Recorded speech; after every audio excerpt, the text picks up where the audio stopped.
There are moments in life when a single voice can change everything. This is the story of one woman whose song was silenced until the day it couldn't be ignored any longer. Margaret Davies had been singing since before she could remember. As a little girl in the Welsh valleys, she would hum along to her mother's hymns while hanging laundry on the line, her small voice floating across the garden like a whisper of something sacred. Music wasn't just something she did. It was who she was. It lived in her bones, in the rhythm of her heartbeat, in the way she breathed. By the time she turned 68, Margaret had been a member of St. Andrew's Church Choir for nearly 40 years. For decades of Sunday mornings, standing in that second row, third from the left, her spot worn smooth by time and devotion, she knew every creak of those old wooden pews, every crack in the stained glass windows, every face and every photograph that lined the parish hall. This church wasn't just a building. It was home. But things had been changing at St. Andrew's. Slowly at first, then all at once, the way autumn leaves suddenly fall after weeks of barely hanging on. The old choir master, dear Thomas Whitfield, who'd led them with such gentle patience for 30 years, had retired. In his place came someone new, someone younger, someone with ideas about modernization and relevance, and bringing the church into the 21st century. His name was Daniel Foster, and he arrived with all the confidence of someone who'd never known what it meant to be unwanted. 32 years old, fresh from a prestigious music conservatory in London, with credentials that looked impressive on paper and an eagerness that seemed at first almost charming. He talked about blending classical with contemporary, about attracting younger families, about making the choir something special, something memorable. Margaret tried to be open-minded. She truly did. She understood that change was part of life, that nothing could stay the same forever, that even churches needed to grow and adapt. But as the weeks went by, she began to notice things. The way Daniel's eyes would skip over her during rehearsals, the way he'd stop the choir mid-song and say things like, "Let's have the younger voices take the lead on this one." The way her solos, the ones she'd sung for years, were quietly reassigned to newer, younger members. She told herself it didn't matter. That pride was a sin anyway. That serving God wasn't about being in the spotlight. But oh, how it hurt, how it ached in that deep, quiet place where all our unspoken wounds go to hide. Then came that Tuesday evening in late October. Margaret remembers it was raining, the kind of cold, persistent rain that seeps into your bones and makes you think winter will never end. She'd arrived early for rehearsal, as she always did, and was warming up her voice in the small practice room when Daniel knocked on the door. "Margaret, could I have a word?" His voice was gentle, which somehow made what came next even worse. She smiled at him, wiping the rain from her glasses. "Of course, dear." He sat down across from her, his hands folded in his lap, like a schoolboy about to confess something. "This isn't easy for me to say, but I think it's time we had an honest conversation about the choir's direction." Something cold settled in Margaret's stomach.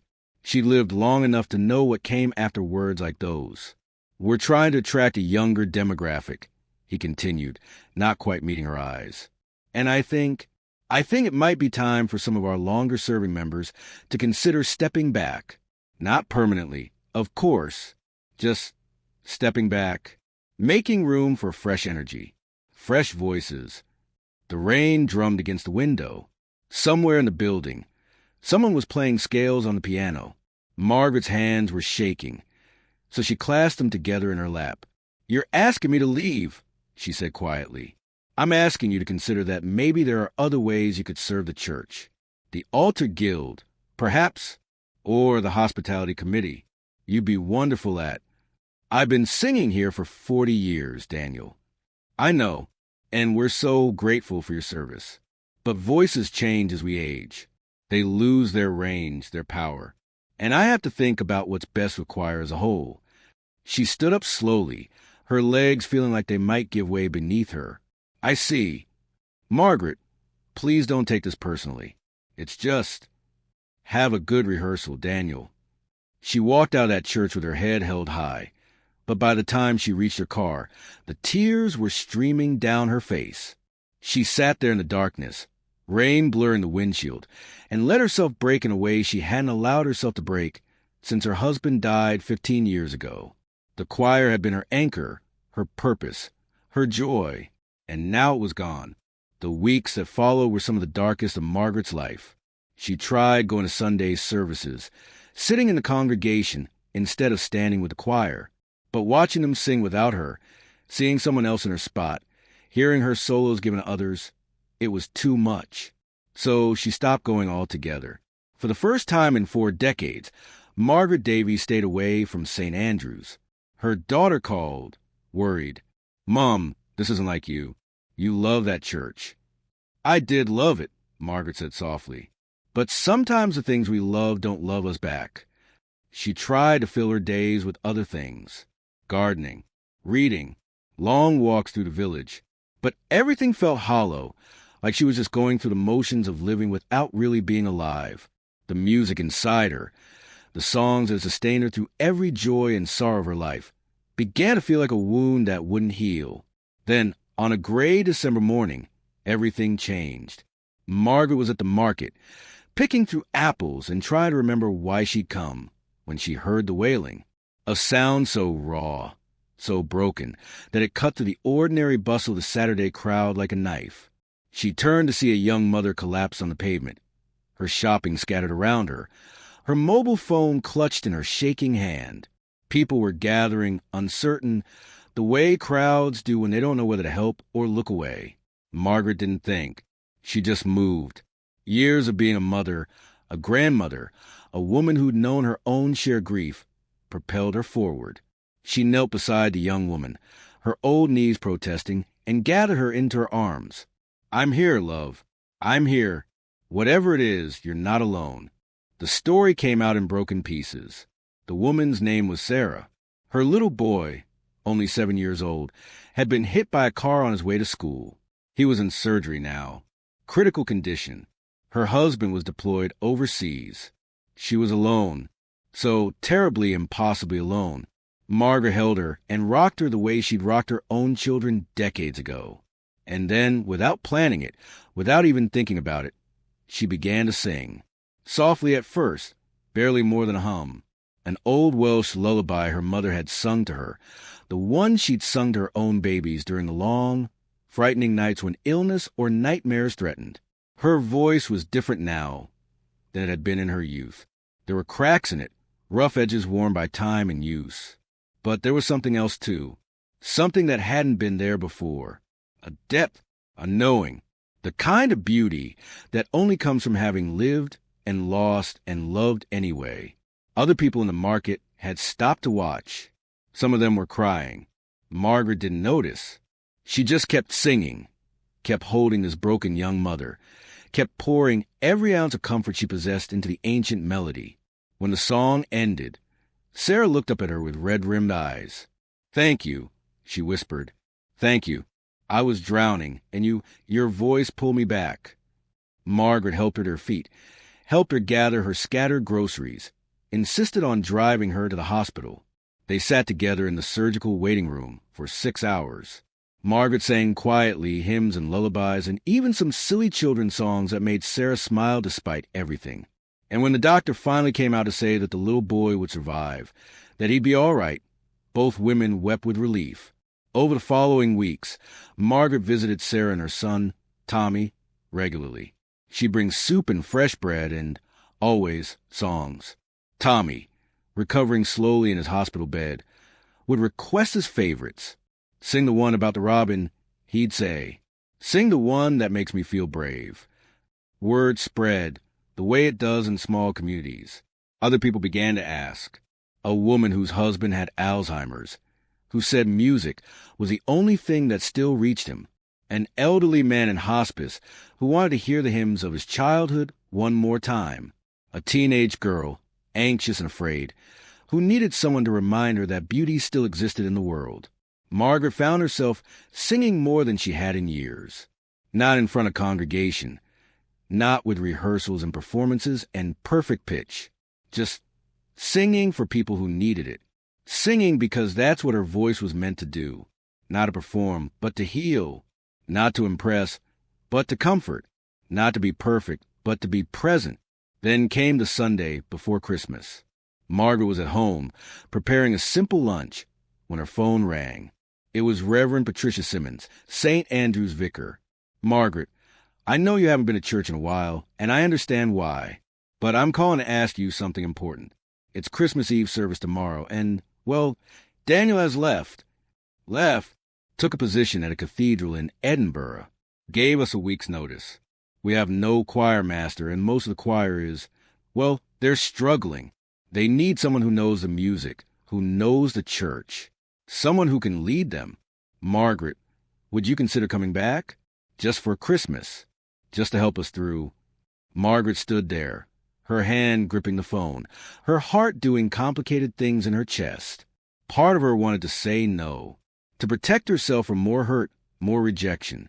But another part, the part that had been singing in hospital rooms and living rooms and anywhere someone needed comfort, knew what her answer had to be. "I'll come," she said simply. Christmas Eve at St. Andrew's was always magical, but this year was different.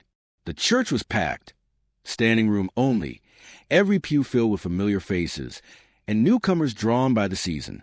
Margaret stood with the choir, but not in her old spot. She stood at the front, where the choir master usually stood, though she told them she was just filling in, just helping, just trying to get them through. They'd practiced only once, a hurried rehearsal that afternoon. The choir was nervous, uncertain. Many of them had aged along with her, their voices not what they once were. The younger members Daniel had recruited had mostly drifted away. What remained was a small group of faithful souls who loved God and loved music, even if their voices wavered and their range had narrowed.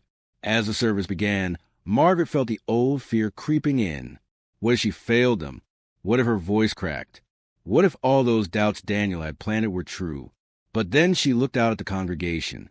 She saw Sarah, sitting with little Tommy, who was still pale but smiling. She saw the woman whose husband had Alzheimer's, sitting beside him, holding his hand. She saw faces she'd known for decades and faces she'd never seen before, all of them gathered here on this holy night, all of them hoping for something. Comfort, peace, the assurance that they weren't alone in the darkness. When the moment came for the choir's anthem, Margaret took a breath that seemed to come from the very depths of her soul. She raised her hand, and the choir began. "O Holy Night." Her voice rose in the rafters of St. Andrew's. It was not a young voice, not a perfect voice. It trembled in places. It cracked on the high notes. But it was full of every year she'd lived, every loss she'd endured, every moment of joy she'd experienced, every person she'd comforted. It was a voice that had been broken and remade, deepened by suffering and sweetened by grace. The choir joined her, their voices blending into something that wasn't technically perfect, but was somehow more beautiful for its imperfection. It was real. It was human. It was the sound of people who'd lived and lost and still chose to sing. By the time they reached the final verse, there wasn't a dry eye in the church. Margaret's own tears were streaming down her face, but she kept singing, her voice stronger with each note. "Fall on your knees, oh, hear the angel voices. O night divine, O night when Christ was born." The final note hung in the air, shimmering like starlight, and then the silence that followed was the kind of silence that feels like prayer. After the service, people crowded around Margaret, not just to congratulate her, but to thank her, to tell her what her voice had meant to them, how it had touched something deep inside that they'd forgotten was there. Reverend Patricia took her hands. "Margaret, we need you, not just for Christmas. We need you to lead this choir, if you'll have us back." Margaret looked at the faces around her, the choir members, waiting hopefully, the congregation, many of them with tears still fresh on their cheeks. Young Tommy, tugging at her sleeve, asking if she'd sing at a school concert. "I've learned something these past few months," Margaret said slowly. "I thought my voice mattered because of how high I could sing or how perfectly I could hit the notes. But that's not what matters at all. What matters is why we sing, who we sing for, whether we're willing to let our voices break, if it means reaching someone who's breaking too." She paused, looking up at the vaulted ceiling, at the stained glass windows glowing with candlelight. "I'll come back, but not to perform, not to impress. I'll come back to serve." to use whatever voice I have left to bring comfort and hope and beauty into this broken world. That's what music is meant to do. That's what all of us are meant to do. There was a murmur of agreement, of gratitude, of something that felt like coming home. That night, driving back through the quiet streets, Margaret hummed to herself. The same Welsh lullaby she'd sung in the market, the one her mother had taught her. Her voice wasn't what it had been 40 years ago. It wasn't what it had been even a year ago, but it was hers, and it was enough. Because the truth is, we all have a song to sing. Some of us sing it on stages, in front of crowds, with perfect pitch and flawless technique. But most of us sing it in smaller spaces, in hospital rooms and kitchen tables, and quiet moments when someone needs to know they're not alone. And those songs, the ones born from broken places and offered with trembling hands, those are often the most beautiful of all. Margaret Davies was thrown out of choir, but in losing her place, she found her purpose. In having her voice rejected, she discovered what her voice was truly for. Not to be perfect, but to be present. Not to be the best, but to be used. And on that Christmas Eve, her voice filled the church not because it was technically superior, but because it was real, because it was human, because it carried within it the weight of every sorrow and the light of every hope. And in that moment, that was exactly what everyone needed to hear. Sometimes we have to be broken before we can truly sing. Sometimes we have to lose everything before we understand what really matters. And sometimes the voice we thought was silenced is simply waiting for the right moment to be heard in a new way, for a deeper purpose, for a more profound kind of beauty. Margaret sings still, every Sunday at St. Andrew's, and on Tuesday afternoons at the hospice, and Wednesday mornings at the care home, and wherever someone needs a song. Her voice grows older with each passing year, more fragile, more weathered. But it grows more beautiful too, because now it knows what it's singing for, and that more than any technical skill or youthful range is what makes a voice worth hearing. That's what makes any of us worth hearing. Not our perfection, but our willingness to be broken and still sing, to be rejected and still show up, to have our voices dismissed and still use them to bring light into the darkness. That's the song that changes everything. That's the voice that fills not just a church, but the empty places in every human heart that's listening. And that is sound more beautiful than any perfect performance could ever be.